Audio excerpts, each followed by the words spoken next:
in the public domain. Chapter 18. Tom's Story. Joel had no cause to complain now that Tom Beresford did not stick to him, for there he was hanging over him as he crouched into as small a heap as possible into a corner of Mamsie's sofa. And there he had been ever since Joel had rushed in with Dr. Pennell, when, not daring to trust himself up in Ben's room, he had dashed for refuge to Mamsie's old sofa. Tom had not wasted many words, feeling sure under similar circumstances he shouldn't like to be talked to, but he had occasionally patted Joel's stubby head in a way not to be misunderstood, and once in a while Joel thrust out a brown hand which Tom had gripped fast. "It's all right, old boy, I verily believe," Tom cried with sudden energy, "so brace up. What's the use of your going to pieces, anyway?" "It's Phronsie," gasped Joel, and burrowing deeper into the cushion. "Well, I know it," said Tom, gulping down his sorrow, for he had petted Phronsie a good deal, so he was now feeling the blow quite sharply himself. "But you won't help matters along any, I tell you, by collapsing." "Go out into the hall, will you, Tom?" begged Joel, huddling down, unwilling to listen himself, "and see if you can hear anything." So Tom, skipping out into the wide upper hall, thankful for any action, but dreading the errand, stole to the foot of the stairs and craned his ear to catch the faintest sound from above. There was only a little murmur, for Dr. Pennell was in the midst of operations, and not enough to report. Thankful that it was no worse, Tom skipped back. "All's quiet along the Potomac." "Ugh!" exclaimed Joel, burrowing deeper. Suddenly he threw himself up straight and regarded Tom out of flashing eyes. "I've killed Phronsie," he cried huskily, "and you know it, and won't tell me." "Joel Pepper!" cried Tom, frightened half out of his wits, and rushing to him. "Lie down again," laying a firm hand on his shoulder. "I won't!" roared Joel wildly, and shaking him off. "You're keeping something from me, Tom." "You're an idiot," declared Tom, thinking it quite time to be high-handed. "A first-class, howling idiot, Pepper, to act so. If you don't believe me when I say I haven't anything to keep back from you, I'll go straight upstairs. Someone will tell me." "Hurry along," cried Joel feverishly. But Tom had gotten no further than the hall when Joel howled, "Come back, Tom! I'll try to bear it." And Tom flying back, Joel was buried as far as his face went, in Mamsie's cushion, sobbing as if his heart would break. "It will disturb them," he said gustily, in between his sobs. Tom Beresford let him cry on, and thrust his hands in his pockets to stalk up and down the room. He longed to whistle, to give vent to his feelings, but concluding that wouldn't be understood, but be considered heartless, he held himself in check and counted the slow minutes, for this was deadly tiresome, and beginning to get on his nerves. "I shall screech myself before long, I'm afraid." At last Joel rolled over. "Come here, do, Tom," and when Tom got there, glad enough to be of use, Joel pulled him down beside the sofa and gripped him as only Joel could. "Do you mind, Tom? I want to hang on to something." "No, indeed," said Tom heartily, vastly pleased, although he was nearly choked. "Now you're behaving better." He patted him on the back. "Hark, Joe, the doctor's laughing."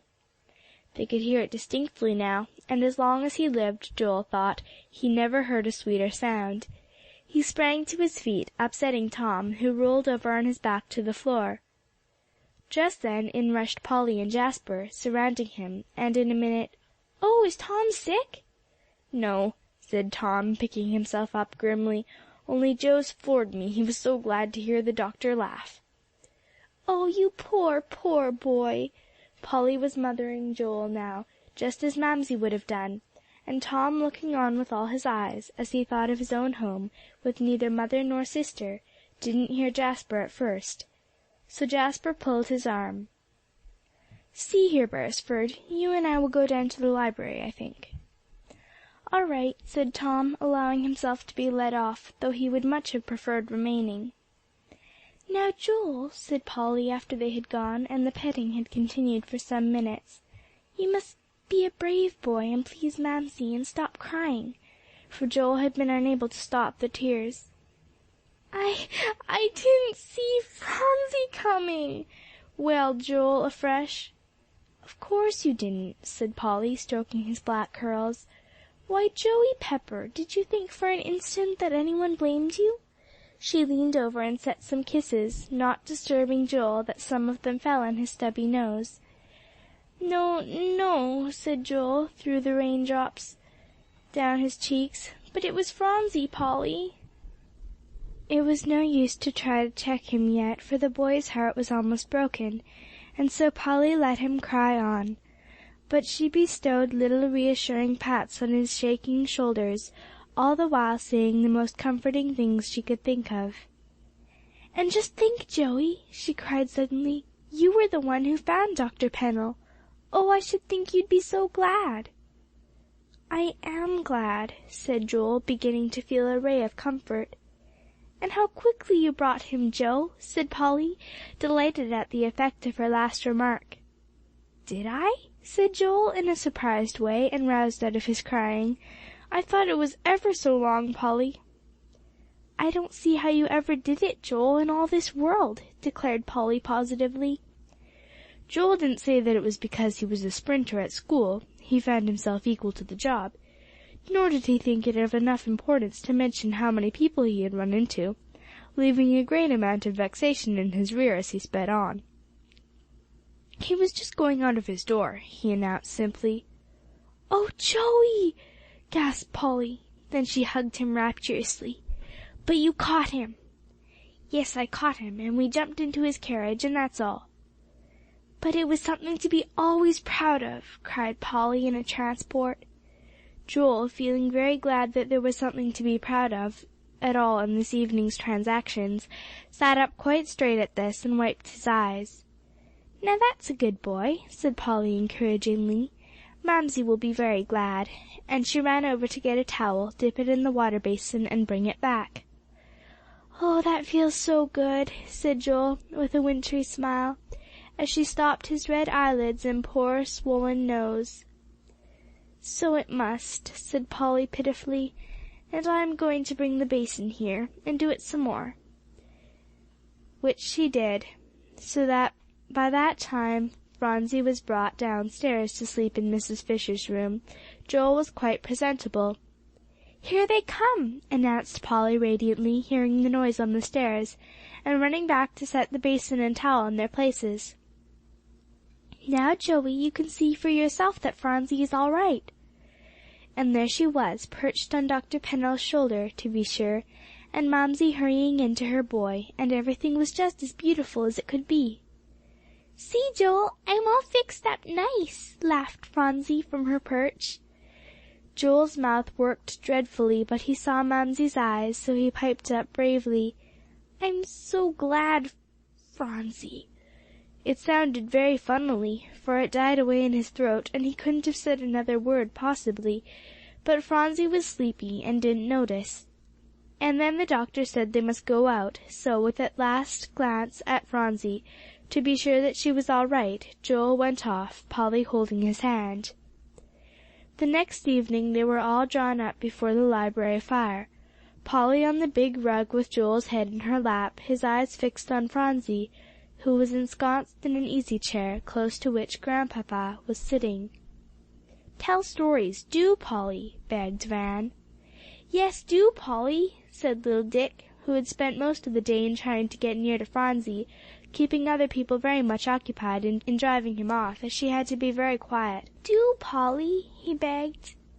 "Oh, Polly's tired," said Jasper, knowing that she had been with Phronsie all her spare time, and looking at the brown eyes which were drooping a bit in the firelight. "Oh, no, I will," said Polly, rousing herself, and feeling that she ought not to be tired, when Phronsie was getting well so fast, and everything was so beautiful. "I'll tell you one. Let me see, what shall it be about?" And she leant her head into her hands to think a bit. "Let her off," said Jasper. "Do, boys, I'll tell you one instead," he said. "No, we don't want yours," said Van, not very politely. "We want Polly's." "For shame, Van," said Percy, who dearly loved to reprove his brother, and never allowed the occasion to slip, when he could do so. "For shame yourself," retorted Van, flinging himself down on the rug. "You're everlastingly teasing Polly to do things when she's tired to death. So there, Percy Whitney!" "Oh, I'll tell the story," Polly said, hastily bringing her brown head up, while Phronsie began to look troubled. "I'd like to tell a story," said Tom Beresford slowly, where he sat just back of the big rug. All the young folks turned to regard him, and Van was just going to say, "Oh, we don't want yours, Tom," when Polly leaned forward. "Oh, will you, Tom?" so eagerly that Van hadn't the heart to object. "Yes, I will," promised Tom, nodding at her. "Well, get down on the rug, then," said Jasper, moving up. "The storyteller always has to have a place of honor here." "That so?" cried Tom. "Well, here goes," and he precipitated himself at once into the midst of things. "Ow! Get out!" cried Van crossly, and giving him a push. "Oh, Vanny!" said Polly reprovingly. "Well, he's so big and long," grumbled Van, who didn't fancy anybody coming between him and Polly. "I might cut off a piece of my legs," said Tom, "to oblige you, I suppose. They are rather lengthy, and that's a fact," regarding them as they stretched out in the firelight. "I'll curl 'em up in a twist like a Turk," which he did. "Well, now," said Jasper, "we're ready. So fire ahead, Beresford." Joel, who all this time had been regarding his friend curiously, having never heard him tell a story at Dr. Marks' school, couldn't keep his eyes from him, but regarded him with a fixed stare, which Tom was careful to avoid by looking steadily into the fire. "Well, now, I'm not fine at expressing myself," he began. "I should think not," put in Joel, uncomplimentarily. "Joel, you beggar, hush up," said Jasper, with a warning pinch. "Yes, just sit on that individual, will you, Jasper?" said Tom over his shoulder, "or I never will even begin." So Jasper, promising to quench all further disturbance on Joel's part, the story was taken up. "I can only tell a plain, unvarnished tale," said Tom, "but it's one that ought to be told, and in this very spot. Perhaps you don't any of you know that in Dr. Marks' school it's awfully hard to be good." "Is it any harder than in any other school, Tom?" asked Mrs. Fisher quietly. Tom turned to reply. "I don't know, Mrs. Fisher, because I haven't been at any other school. But I can't imagine a place where everything is made so hard for a boy. To begin with, there is old Fox." "Oh, Tom!" exclaimed Phronsie, leaning forward, whereat old Mr. King laid a warning hand upon the well arm. "There, there, Phronsie, sit back, child," so she obeyed. "But, Grandpapa, he said there was an old fox at Joey's school," she declared, dreadfully excited, and lifting her face to his. "Well, and so she is, Phronsie," declared Tom, whirling his long body suddenly around, and thereby receiving a dig in the back from Van, who considered him intruding on his space. "A fox by name and a fox by nature, but we'll call her, for convenience, a person." "She's the matron," said Percy, feeling called upon to explain. "Oh!" said Phronsie, drawing a long breath. "But I thought Tom said she was a fox, Grandpapa." "That's her name," said Tom, nodding at her. "Jemima Fox, isn't that a sweet name, Phronsie?" "I don't think it is a very sweet one, Tom," said Phronsie, feeling quite badly to be obliged to say so. "I agree with you," said Tom, while all the others laughed. "Well, Phronsie, she's just as far from being nice as her name is." "Oh, dear me!" exclaimed Phronsie, looking quite grieved. "But I have something nice to tell you," said Tom quickly. "So I'll hurry on and let the other personages at Dr. Marks slide. Well, but I want you all to understand, though," and he wrinkled up his brows, "that when a fellow does real bang up fine things at school, it means something. You will, won't you?" He included them all now in a sweeping glance, letting his blue eyes rest longest on Mrs. Fisher's face, while Phronsie broke in, "What's bang up, Grandpapa?"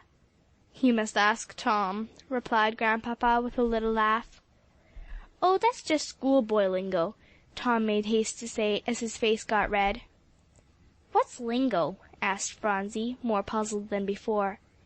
Oh dear!" Tom's face rivaled the firelight by this time for color. "Phronsie, I wouldn't ask any more questions now," said Polly gently.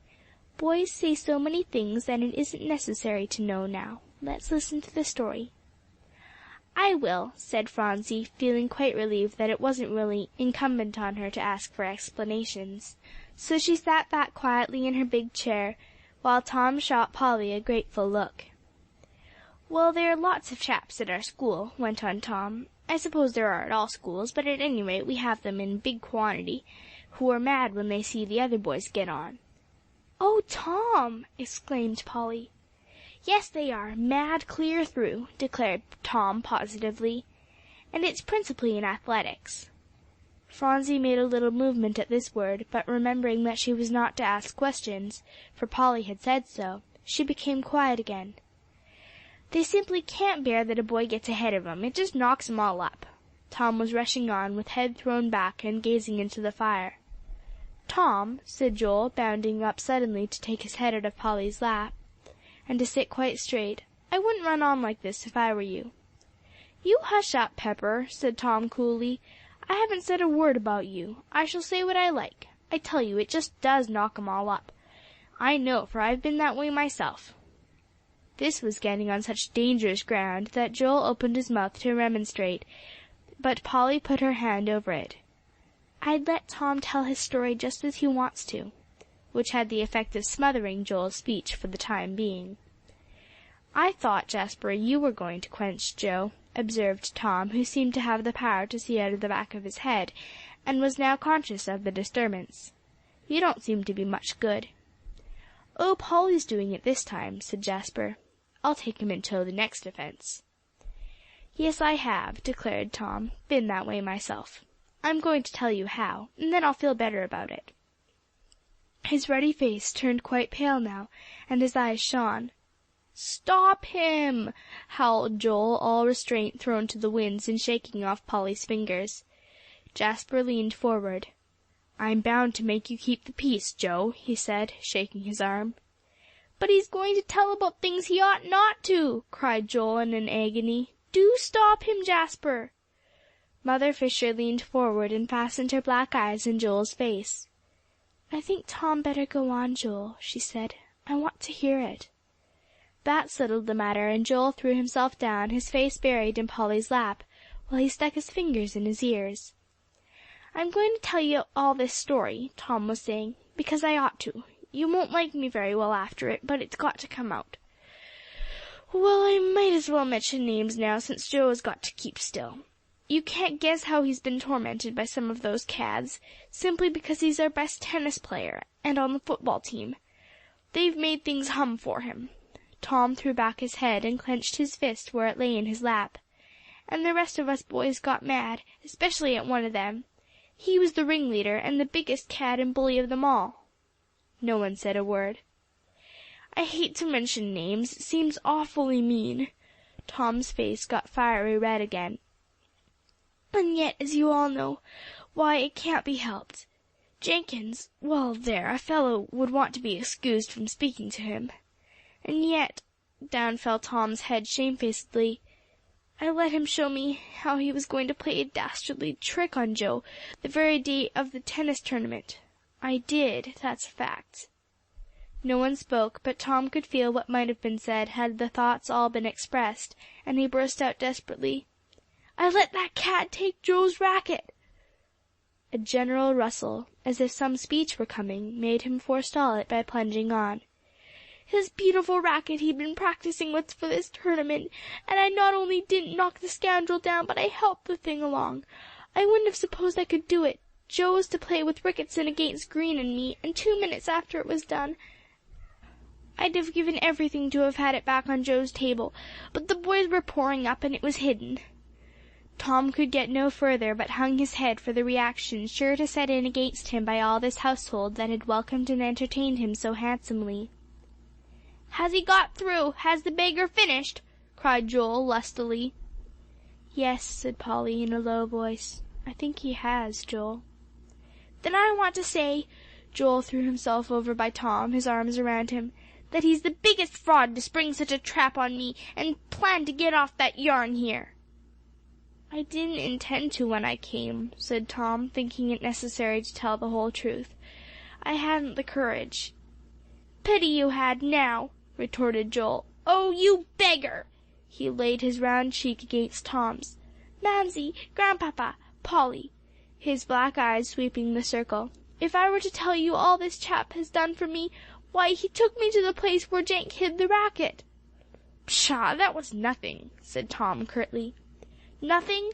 Well, I got it in time for the tournament. You saw to that. And when Jenk and I were having it out in the pine grove that night, Tom thought he'd better tell Dave, though I can't say I thank you for that," brought up Joel regretfully, "for I was getting the best of Jenk." Old Mr. King had held himself well in check up to this point. "How did you know, Tom, my boy, that Joel and this Jenk," furnished Joel. "Yes, Jenk, were going to settle it that night?" "Why, you see, sir," Tom, in memory of the excitement and pride over Joel's prowess, so far recovered himself as to turn to answer, "Joel couldn't very well finish it there, for the dormitory got too hot for that sort of thing, although it would have been rare good sport for all the fellows to have seen Jenk flat, for he was always beating other chaps, I mean little ones, not half his size." "Oh, dear me!" breathed Polly indignantly. "Yes, well, Joe promised Jenk he would finish it some other time, and Jenk dared him and taunted him after the tournament. He was wild with rage because Joel won, and he lost his head, or he would have let Joe alone." "I see," exclaimed Grandpapa, his eyes shining. "Well, and so you sat up and watched the affair?" "I couldn't go to bed, you know," said Tom simply. "And he would have saved us, Dave and me, if that Jenk hadn't locked the door on us when he slipped in." "Cad!" exclaimed Tom between his teeth. "He ought to have been expelled for that. And then Joe shinnied up the conductor, and you know the rest." Mother Fisher shivered, and leaned over involuntarily toward her boy. "Mamsie!" exclaimed Joel, "you don't know what Tom is to me in that school. He's just royal, that's what he is," with a resounding slap on his back.